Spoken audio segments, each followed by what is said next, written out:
AP EAMCET 25 స్టూడెంట్స్కి good news అండి. So phase 2 result గురించి వెయిట్ చేస్తున్న వాళ్ళకి ర్యాంక్స్ అనేది రిలీజ్ చేశారు. కొంతమందికి ర్యాంక్స్ అనేది పెండింగ్లో ఉంచడం జరిగింది. ఎవరెవరికి ఎప్పుడు రిలీజ్ అవుతాయి, రిలీజ్ కాని వాళ్ళు ఏం చేయాలనేది ఎక్స్ప్లెయిన్ చేస్తాను. వీడియోని లైక్ చేసి తప్పకుండా మీ ఫ్రెండ్స్కి షేర్ చేయండి. ఇలాంటి అప్డేట్స్ గురించి మన ఛానల్ ఇప్పుడే సబ్స్క్రైబ్ చేసుకోండి.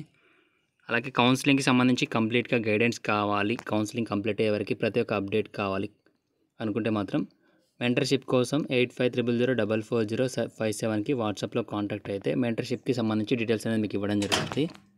సో మీకు ఏ డౌట్ ఉన్నా నాకు కాల్ చేసి అడగచ్చు. సో ఇక డీటెయిల్స్లోకి వెళ్తే మనకి ఎంపీసీ వాళ్ళకి సంబంధించి రిజల్ట్స్ అనేది రిలీజ్ చేయడం జరిగింది, ఫేజ్ 2 రిజల్ట్స్. అలాగే బైపీసీకి సంబంధించి అగ్రికల్చర్ ఫార్మసీ రిజల్ట్స్ వచ్చేసి 25th జూన్, అంటే రేపు మనకి. సో 25th రోజు రిలీజ్ చేస్తారు. అలాగే మనకి సప్లిమెంటరీ స్టూడెంట్స్ ఎవరైతే సప్లిమెంటరీలో క్వాలిఫై అయిన వాళ్ళకి సంబంధించి రిజల్ట్ అనేది 28th June. So 28th June రోజున సప్లిమెంటరీ వాళ్ళకి రిలీజ్ చేస్తారు. సో ఇప్పుడు సప్లిమెంటరీ అలాగే రెగ్యులర్గా పాస్ అయిన వాళ్ళలో ర్యాంక్స్ ఎవరికైతే రాలేదో వాళ్ళు మళ్ళీ ఒకసారి intermediate hall ticket number, second year hall ticket number ఇచ్చారా లేదని చెక్ చేసుకోండి. ఎవరైతే హాల్ టికెట్ నెంబర్ ప్రాపర్గా ఇవ్వలేదో సో వాళ్ళకి సంబంధించి మళ్ళీ హాల్ టికెట్ నెంబర్ అనేది అప్లోడ్ చేయాల్సి ఉంటుంది.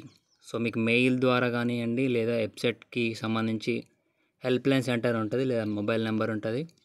సో అక్కడికి వెళ్ళి మీరు సబ్మిట్ చేయాల్సి ఉంటుంది, లేదా మెయిల్ ద్వారా మీ యొక్క ఇంటర్మీడియట్ హాల్ టికెట్ నెంబర్, అంటే ఎవరికైతే ర్యాంక్స్ రాలేదో వాళ్ళు hall ticket number, hall ticket అనేది లేదా మెమో అనేది, ఇంటర్మీడియట్ మెమో అనేది అప్లోడ్ చేస్తే దానికి సంబంధించి మళ్ళీ వెరిఫై చేసి మీకు రిజల్ట్స్ అనేది ఇవ్వడం జరుగుతుంది, ర్యాంక్ కార్డ్ అనేది ఇవ్వడం జరుగుతుంది. సో ఇది ఆల్రెడీ ఎంపీసీ వాళ్ళకి రిలీజ్ చేశారు. చెక్ చేసుకునే వాళ్ళకి మీకు ర్యాంక్స్ వస్తున్నా లేదా చెక్ కామెంట్ చేయండి ఎంత ర్యాంక్ వచ్చింది అనేది. Thank you.